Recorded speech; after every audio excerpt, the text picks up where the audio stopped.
Hi guys, what is up? It is me, the Yellow Penguin, and today's video is going to be a time-lapse video. Let's go and talk about that. So, if you may know, that my least favorite operating system within the modern Windows, like Windows 7, 8, 8.1 and 10, and 11, my number one least favorite is probably Windows 8.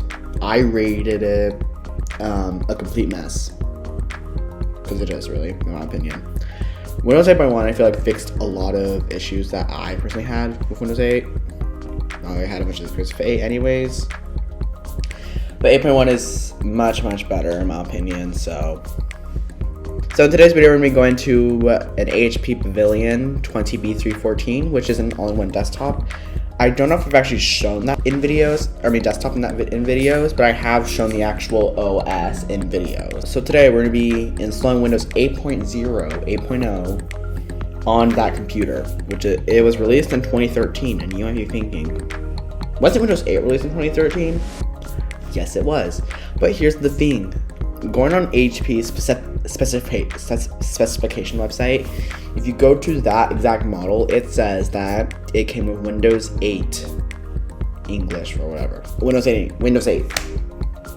However, if I go to some random 2014 HP laptop, it says it's 8.1. So in that computer came factory with Windows 8, and I have Windows 8.1 on it. So we're going to be doing a dual boot today of installing Windows 8. The first time I tried this, it was not even bootable. I don't know why.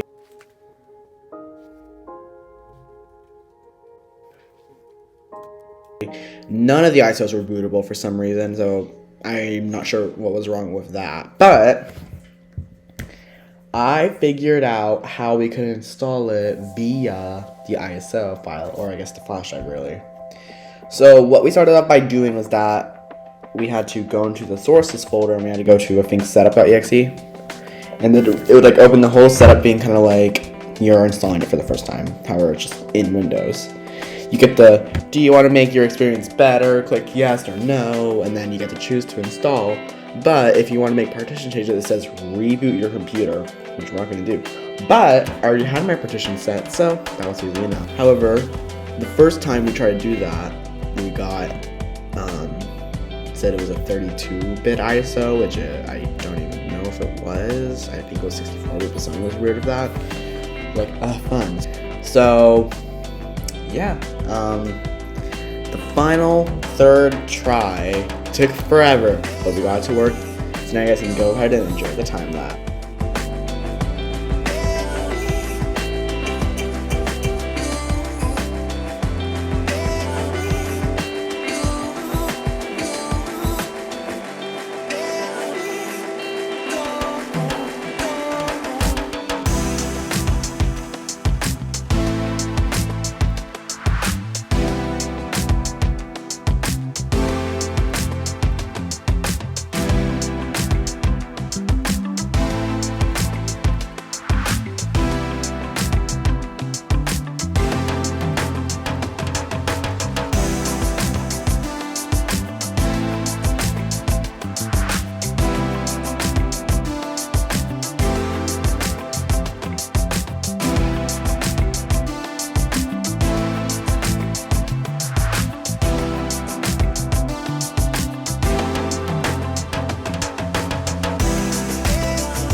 wonder if 8.1 is broken. Did we try booting to it?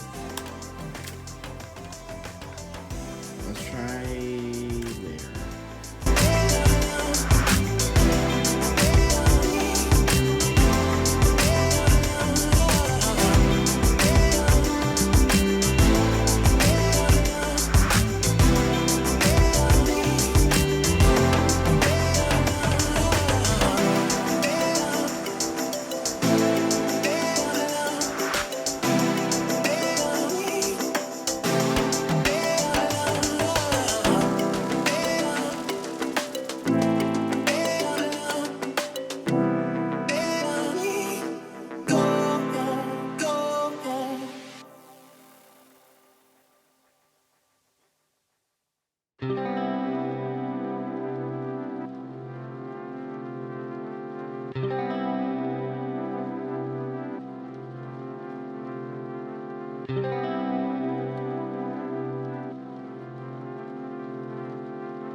That is it for this week's video. Thank you guys so much for watching. I'll see you guys in next week's video. Bye.